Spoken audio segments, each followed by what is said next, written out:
गीता में श्री कृष्ण कहते हैं, इंसान के बर्बाद होने के 5 कारण हैं: नींद, गुस्सा, डर, थकान और काम टालने की आदत। दुख क्यों होता है? दुख का कारण क्या है? यूं तो दुख हर इंसान के पास होता है। इस पृथ्वी पर कोई ऐसा इंसान नहीं है कि उसने दुखों का सामना न किया हो। कहते हैं सुख दुख तो एक मित्र है, सुख जाता है तो दुख आता है और दुख जाता है तो सुख आता है। जैसे रात के बाद दिन आना तय है, वैसे ही आपके पास अगर दुख है तो भगवान पर विश्वास रखिए, सुख भी आना तय है। भगवत गीता में श्री कृष्ण कहते हैं, गीता के अनमोल वचन मनुष्य को जीवन जीने की सही राह दिखाते हैं। गीता जीवन में धर्म, कर्म और प्रेम का पाठ पढ़ाती है। गीता संपूर्ण जीवन दर्शन है और इसका अनुसरण करने वाला व्यक्ति जीवन में कभी निराश नहीं होता है, कभी दुख नहीं होता है। जय श्री कृष्णा। दोस्तों, आप हमारे चैनल पर पहली बार आए हैं तो चैनल को सब्सक्राइब करके कमेंट में जरूर लिखें जय श्री कृष्ण। भगवान ने हमको मानव देह भगवत प्राप्ति के लिए दिया है, लेकिन माया के अज्ञान के कारण हमने एक बड़ी गलती ये कर दी कि अपने को आत्मा होते हुए शरीर मान लिया। जिस प्रकार गणित में 2+2 में 4 के स्थान पर 5 लिख दे तो आगे का सब गणित गलत हो जाता है। ठीक उसी प्रकार आत्मा के सही नातेदार भगवान को अपना न मानकर संसार के नातेदारों को अपना मानने पर हमको शरीर संबंधी दुख मिलते हैं। हम ये माने हुए हैं कि हम शरीर हैं और जिनको इस जन्म में हम नातेदार कहते हैं, उनमें आसक्ति होने के कारण अगले जन्म में वे ही हमारे नातेदार बनेंगे और ये नाटक अनादि काल से अनंत बार से होता चला आ रहा है।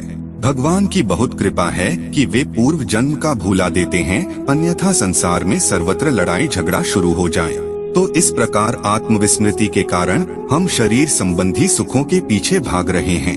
हम ये जानते हैं कि हम सुखी नहीं हैं, नाना प्रकार के तनाव जीवन में पाले हुए हैं, किंतु हम ये नहीं जानते कि दूसरे भी सुखी नहीं हैं। यदि हमको ये बोध हो जाए कि संसार में कोई सुखी नहीं है, हर कोई किसी न किसी प्रकार से दुखी है, तो तुरंत वैराग्य हो जाए और भगवान के सन्मुख हो जाए। इसे समझने की कोशिश करते हैं। एक आदमी हर समय भगवान से झगड़ा करता था कि आपने मेरी किस्मत में ही सारे दुख लिख दिए, बाकी सब लोग कितने सुखी हैं। उनके पास गाड़ी, बंगला, पैसा आदि सब है और मैं इतना गरीब हूँ। मुझे बताइए प्रभु, आपने ऐसा क्यों किया है? तो भगवान ने उसकी आंखें खोलने की सोची। रात्रि में जब वह सोया तो स्वप्न में उसे आदेश दिया कि तुम्हारे जितने भी दुख हैं, सब एक बोरे में डालकर मेरे मंदिर आ जाओ, मैं तुम्हें वहाँ मिलूंगा। उसकी नींद खुल गई। उसने भगवान की आज्ञा पालन करने का सोचा और उनका आदेश मानकर सारे दुख बोरे में भरकर सुबह अंधेरे अंधेरे घर से निकल पड़ा। वह क्या देखता है कि उसके अड़ोसी पड़ोसी सब एक एक बोरी लेकर आ रहे हैं। वह सोच में पड़ गया, इन्हें भी दुख है, भगवान ने इन सबको भी स्वप्न दिया है। ये सब देखने में तो बड़े सुखी लगते हैं और इनका बोरा तो मुझसे भी बड़ा है। उसे बहुत आश्चर्य हुआ। खैर, सब मंदिर पहुँचे। भगवान ने आकाशवाणी की कि इस दीवार पर कील गड़े हुए हैं, अपने अपने बोरे कील में लटकाकर बगल में खड़े हो जाओ और सोच लो कौन सा बोरा बढ़िया है। जो बोरा पसंद आए मन ही मन सोच लें। कुछ समय के लिए बिजली जाएगी, उसी दौरान अपनी पसंद के बोरे के पास चले जाएं। जब बिजली आएगी तब जो व्यक्ति जिस बोरे के पास खड़ा होगा उसे वो बोरा लेना होगा। कुछ ही देर में बिजली बंद हो गई और जब बिजली आई तो पाया गया कि सब अपने अपने बोरों के पास ही खड़े हैं। ऐसा इसलिए हुआ क्योंकि हर व्यक्ति ने थी सोचा स्वयं के दुख तो वह जानता है, परंतु दूसरे के बोरे में क्या निकले नहीं जानता। हो सकता है कुछ ज्यादा दुख निकले। तो इस प्रकार यह भ्रम दूर हो गया कि हम ही दुखी हैं, बाकी सब सुखी हैं। जब तक भगवान को प्राप्त नहीं कर लेते तब तक कोई भी सुखी नहीं हो सकता। परमात्मा ही सब कुछ है, देने वाला भी वही है और लेने वाला भी हुई है। परमात्मा कहते हैं, जिसको भी जितना धन दौलत मिला है उसी में खुश रहना चाहिए। जिसको ज्यादा धन दौलत मिला है वह व्यक्ति अवश्य ही पिछले जन्म में जरूर कोई पुण्य किया होगा। गीता में लिखा है कि ज्यादा खुश या फिर ज्यादा दुखी होने पर निर्णय नहीं लेना चाहिए, क्योंकि यह दोनों परिस्थितियां आपको सही निर्णय नहीं लेने देती हैं। अत गड़बड़ी का मुख्य कारण आत्मविस्मृति है।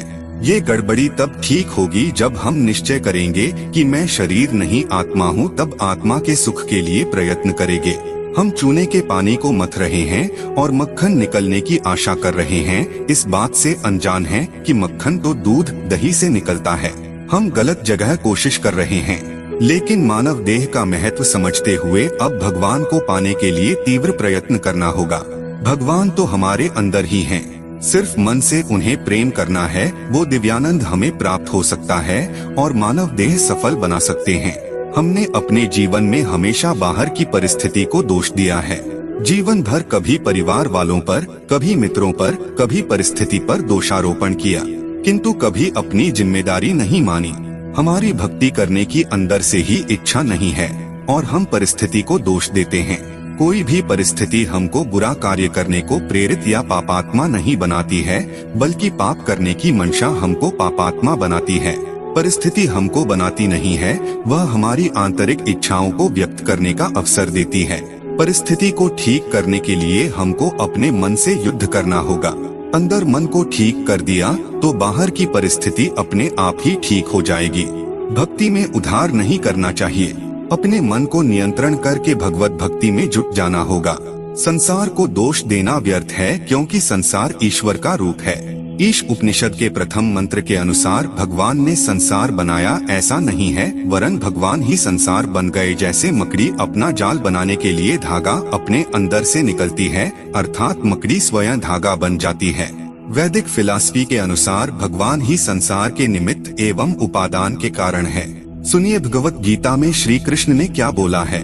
श्री कृष्ण का कहना है कि मनुष्य को किसी भी परिस्थिति में हौसला नहीं हारना चाहिए।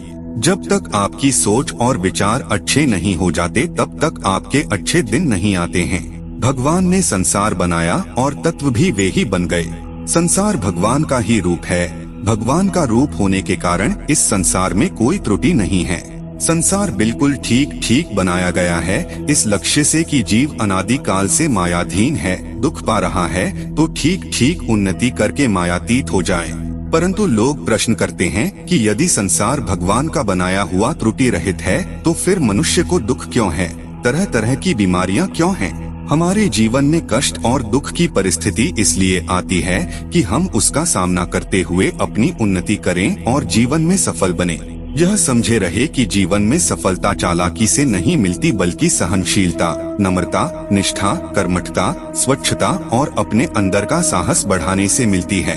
गीता में श्री कृष्ण ने कहा है, केवल पैसों से आदमी धनवान नहीं होता, असली धनवान वो है जिसके पास अच्छी सोच, मधुर व्यवहार और सुंदर विचार होते हैं। यदि तुम्हारे अंदर खुद को बदलने की ताकत नहीं है तो तुम्हारा कोई अधिकार नहीं कि तुम भगवान या भाग्य को दोष दो।